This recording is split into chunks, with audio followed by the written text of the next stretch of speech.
ప్రభునందు ప్రియమైన దేవుని బిడ్డలారా, మన ప్రభువును రక్షకుడునైనటువంటి యేసుక్రీస్తు వారి యొక్క ఘనమైనటువంటి నామంలో మీ అందరికీ ప్రత్యేకమైనటువంటి శుభములు తెలియజేస్తూ ఉన్నాను. ఈ ఉదయకాల సమయంలో మళ్ళీ ఒకసారి మన ప్రభు అయినటువంటి యేసుక్రీస్తు వారు అనుగ్రహించినటువంటి ఈ ప్రశస్తమైనటువంటి సమయానికి దేవునికి మనం ఎంతగానో రుణస్థులమై ఉన్నాం. ఈ సమయంలో మన ధ్యానాంశంగా పరిశుద్ధ బైబిల్ గ్రంథంలో నుండి రోమిలకు రాసిన పత్రిక 12వ అధ్యాయం 17వ వచనం నుండి చివరి వచనాలు మనం చూస్తే ఈ విధంగా రాయబడి ఉంటుంది. కీడుకు ప్రతి కీడెవనికిని చేయవద్దు, మనుషులందరి దృష్టికి యోగ్యమైన వాటిని గూర్చి ఆలోచన కలిగి ఉండుడి. శక్యమైతే మీ చేతనైనంత మట్టుకు సమస్త మనుషులతో సమాధానముగా ఉండుడి. ప్రియులారా, మీకు మీరే పగ తీర్చుకొనక దేవుని ఉగ్రతకు చోటియుడి. పగ తీర్చుట నా పని, నేనే ప్రతిఫలమునిత్తును అని ప్రభు చెప్పుచున్నాడని రాయబడి ఉన్నది. కాబట్టి నీ శత్రువు ఆకలిగొని ఉంటే అతనికి భోజనం పెట్టుము, దప్పిగొని ఉంటే దాహమేమో.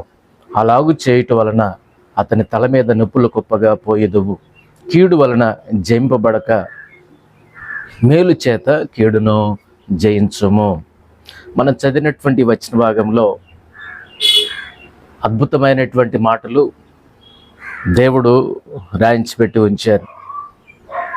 ఈ సమాజంలో క్రైస్తవులు అనుదినము అనుక్షణము కూడా ద్వేషాన్ని, హింసను ఎదుర్కొంటూ ఉంటారు.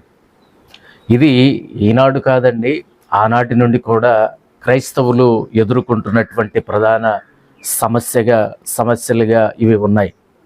క్రైస్తవులకు లేకపోతే దేవుని బిడ్డలకు ఆనాడైనా ఏనాడైనా సరే ఇవన్నీ తప్పవు.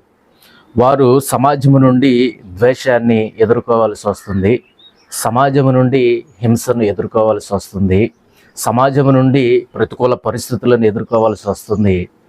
అలాంటప్పుడు క్రైస్తవుడు అనుకుంటాడు, తట్టుకోలేక ఓర్చుకోలేక కొన్నిసార్లు తిరగబడితే బాగుంటుంది అనుకుంటాడు. తిరగబడాలని అనిపిస్తుంది, ఏదో ఒకటి చేయాలని అనిపిస్తుంది. కారణం ఏమిటంటే ఓర్చుకోలేకపోతాడు, కొన్నిసార్లు తట్టుకోలేకపోతాడు. ఒకసారి కాదు, 2 సార్లు కాదు, అనేకమైనటువంటి శ్రమలు, అనేకమైనటువంటి సమస్యలు, ద్వేషం, హింస ఇవన్నీ కూడా సమాజంలో నుండి ఎదురవుతూ ఉంటుంది.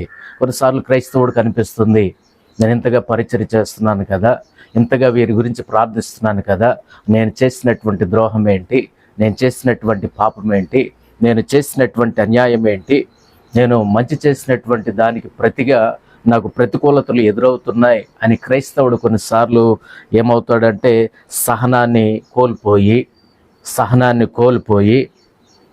సహించలేక, భరించలేక తిరగబడితే బాగుంటుంది అని అనుకుంటాడు. ఏదో ఒకటి చేస్తే బాగుంటుంది అని అనుకుంటాడు, ఏదో ఒకటి చేయాలని అనుకుంటాడు. కానీ దేవుని బిడ్డలారా, మనం చదివినటువంటి వచన భాగంలో దేవుని బిడ్డలు లేకపోతే క్రైస్తవులు, రక్షించబడినటువంటి దేవుని పిల్లలు అలాంటి లోకానికే పరిచర్య చేయడానికి పిలువబడ్డారు అనే విషయాన్ని మనం జ్ఞాపకం చేసుకునవలసినటువంటి వారమై ఉన్నాం.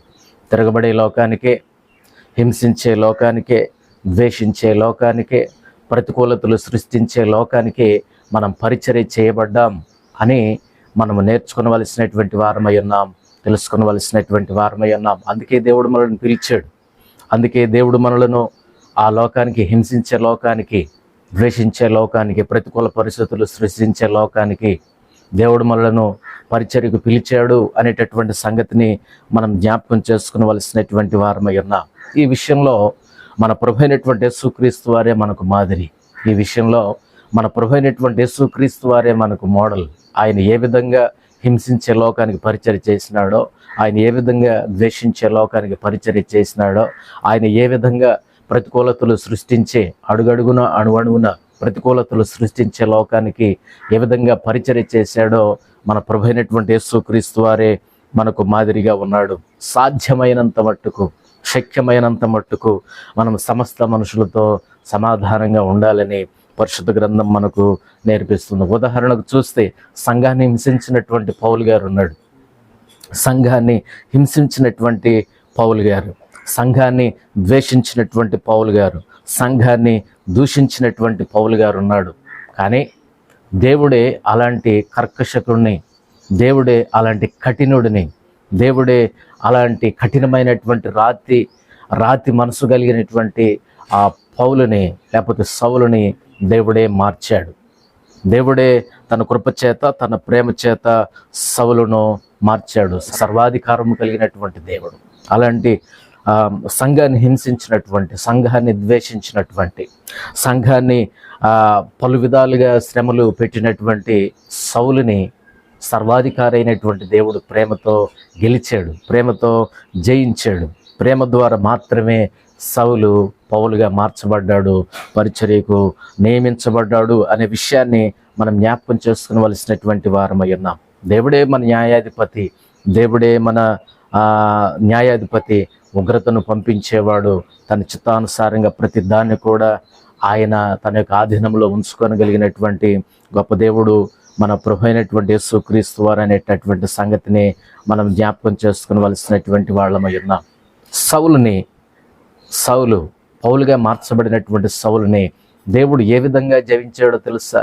ప్రేమ ద్వారా జయించాడు, కృప ద్వారా జయించాడు, కనికరము ద్వారా జయించాడు, దయతో సౌలుని దేవుడు జయించాడు.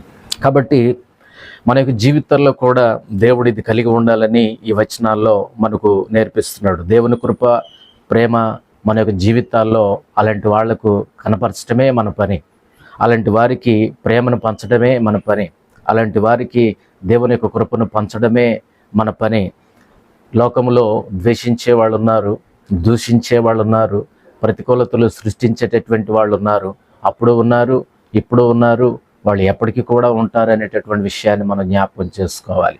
అలాంటి లోకానికి ఒక క్రైస్తవుడు, ఒక దేవుని బిడ్డ చూపించవలసినటువంటి విధి విధానాలు ఏంటో ఈ వచనాల్లో దేవుడు మనతో స్పష్టంగా మాట్లాడుతున్నాడు. అలాంటి లోకానికి దేవుని యొక్క కృపను చూపించాలి, దేవుని యొక్క ప్రేమను చూపించాలి. మన యొక్క జీవితాల్లో వాటన్నిటినీ పుష్కలంగా కూడా ప్రతికూల పరిస్థితుల్లో అలాంటి వాళ్లకు చూపించడమే మన పని.